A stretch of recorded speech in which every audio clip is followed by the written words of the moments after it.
Hi friends, இந்த ஒரு பொருள் வச்சு தீபாவளிக்கு தேவையான எல்லா பலகாரமும் வீட்ல ரெடி பண்ணிடலாம். பட்டர் முறுக்கு தான் இன்னைக்கு ரெடி பண்ண போறேன். ரொம்ப சிம்பிள் தான். ஒரு 2 கப் அளவு பச்சரிசி மாவு எடுத்திருக்கேன். இத ஜலிச்சும் கூட சேர்த்துக்கலாங்க. 1 கப் அதுக்கு தேவையான கடலை மாவு எடுத்திருக்கேன்.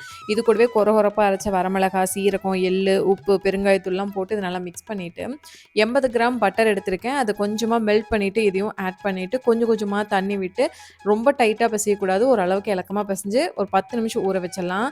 இதுக்கிடையில ஸ்வீட்டுக்கு ஏதாவது ரெடி பண்ணலாமான்னு யோசிக்கும்போது, ஜாமுன் ரெடி பண்ணிக்கலாம் அப்படின்ட்டு அதுக்கு மாவு பெணையும்போது கொஞ்சமா வந்துட்டு கோதுமை மாவு ஆட் பண்ணிட்டு எப்பவும் போல தண்ணி விட்டு இந்த மாதிரி ரவுண்ட் ஷேப்ல புடிச்சு எடுத்து வச்சுட்டேன்.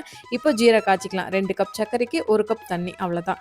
இது வந்து பாகுபதம்லாம் தேவையில்லை. கொஞ்சமா ஏலக்காய் போட்டு இறக்கி வச்சிடலாம். ஒரே நேரத்துல ஸ்வீட்டு, காரம்னு 2 விதமான பலகாரம் ரெடி பண்றதுனால கிச்சன்லயே நிக்கிற மாதிரி இருக்குன்னு சொல்லிட்டு ஸ்டவ்வ தூக்கி ஹால்ல வச்சு ஃபர்ஸ்ட் ஜாமுன் பொரிச்சு எடுத்துட்டு ஜீரால சேர்த்து ஊற வச்சுட்டேன். அதுக்கப்புறம் மாவு இங்க ரெடியா இருந்தது. ஸ்டார் அச்சுல தான் ஃபர்ஸ்ட் நான் சுத்தினேன். இலையில எல்லா பக்கம் சுத்தி வச்சுட்டு மொத்தமா அப்படியே கொஞ்சம் கொஞ்சமா ஒரு பேட்சா போட்டு பொரிச்சு எடுத்துட்டேன். அதுக்கப்புறம் ஸ்ட்ரைட்டா நம்ம அப்படியே கடாயில புழிஞ்சு விட்டுறலாம் அப்படின்னு ரிப்பன் பக்கோடாவும் கொஞ்சம் போட்டு ஹஸ்பண்ட் ஹெல்ப் பண்ணி குடுத்தாங்க. இந்த வருஷம் தீபாவளிக்கு வீட்ல பலகாரம் ரெடி பண்ணலன்னு எனக்கு ஒரு குறையாவே இருந்தது. ஆனா இன்னைக்கு ரெடி பண்ணி வச்சதுல எனக்கு ரொம்ப திருப்தியா இருந்தது. அப்படியே ஜாமுன் செம்ம டேஸ்டியா இருந்தது. முறுக்கும் நல்லா கிரன்ச்சியா டேஸ்ட் ரொம்ப நல்லா இருந்தது. கண்டிப்பா இது மாதிரி ட்ரை பண்ணி பாருங்க.